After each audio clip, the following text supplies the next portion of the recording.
Hi folks, I'm Andre, and I'm the lead gameplay designer for League of Legends.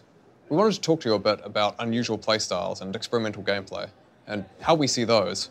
It's a subject we've been getting a lot of questions and discussion around recently, so we figured it was a good time. For most champions, there's generally a common way to play them. Building a bunch of attack damage and attack speed and crit items on a marksman, for example, and playing them in the bot lane. That's pretty standard nowadays. On some champions, though, you'll see an unusual tanky build, or a weird split push or jungle invade playstyle, or a roaming support. Those style of things. And those can be unusual and still really effective. I think it's important that there's new things to discover and find, because that keeps the game fresh. The meta of the game will gradually change over time, or for those of you that are playing off meta, there's something new and unusual to experiment with as well. It also means that you can find what's best for you as a player.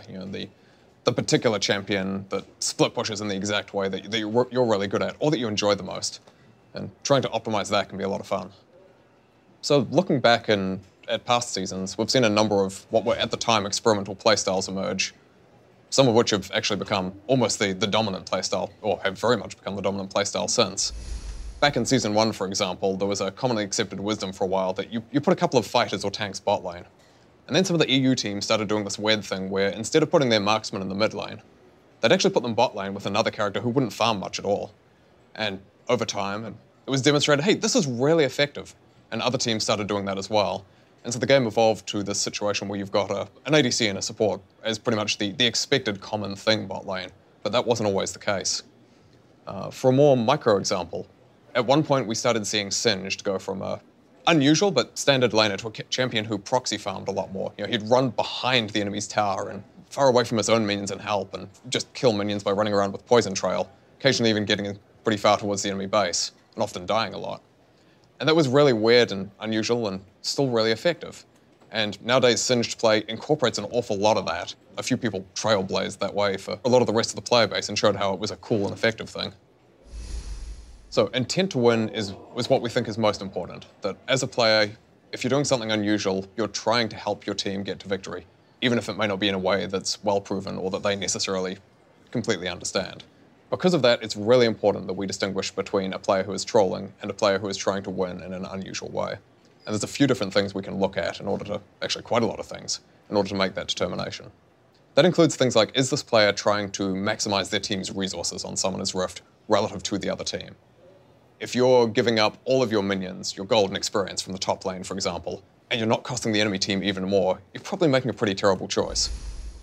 By contrast, if you're giving up some of your team's access to minions and XP in the bot lane, but you're completely shutting down the enemy jungler, that could be a really good, effective strategy if you can pull it off. Other things to look at include how you use the resources that you've gathered. Are you just sitting on large amounts of gold and never buying anything? Or are you stacking multiple pairs of mobility boots that do nothing? So we'd certainly encourage you to talk to your team if you've got a really unusual playstyle. Help them understand what you're going for, how you're trying to win, that sort of thing. It gives you a better chance to win if your team are aware of how you're trying to change the game, what strategy you're trying to play, and they can work with you on that. In general, we really like seeing unique and interesting playstyles emerge and seeing the game evolve.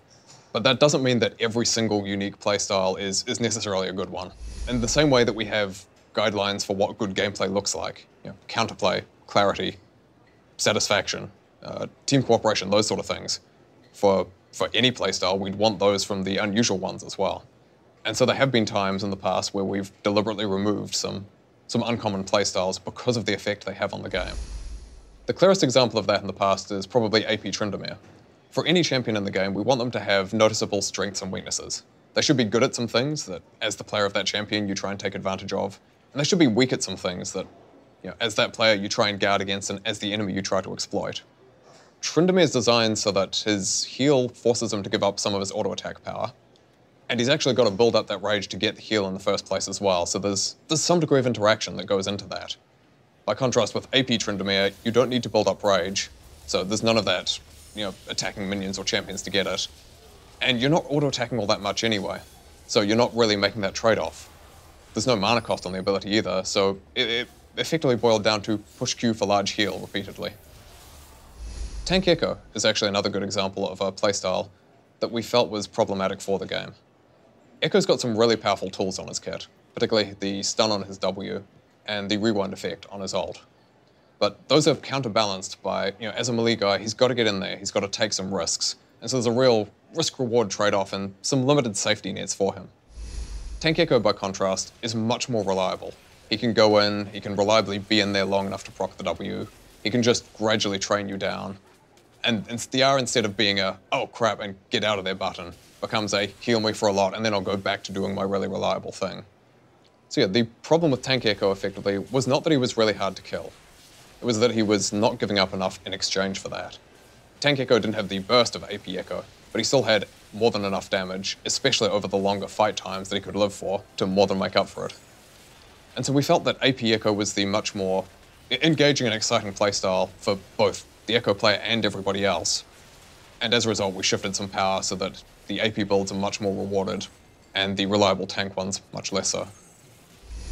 We've actually seen a couple of good examples recently of what historically would have been really unusual playstyles that have proven to both be pretty effective and pretty healthy for the game.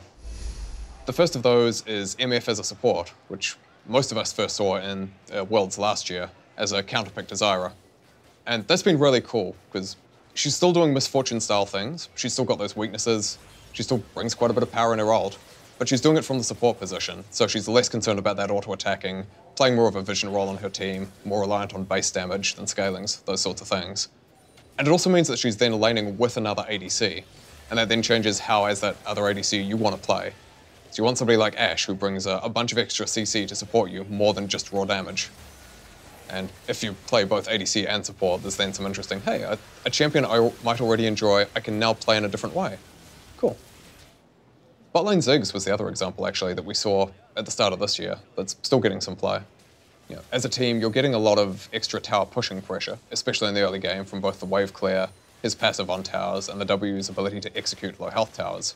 But you're also giving up that reliable auto-attack damage, and you're losing a source of physical damage on a team, which puts some constraints on what you can run in your other lanes. So Botlane Ziggs still has some clear strengths and weaknesses to him. Thanks for watching, folks. I hope this has been interesting. And we realize this is a pretty complicated topic with a range of different opinions on it, so we'd love to hear more from you, in the comments, on the forums, or wherever. Keep this discussion going.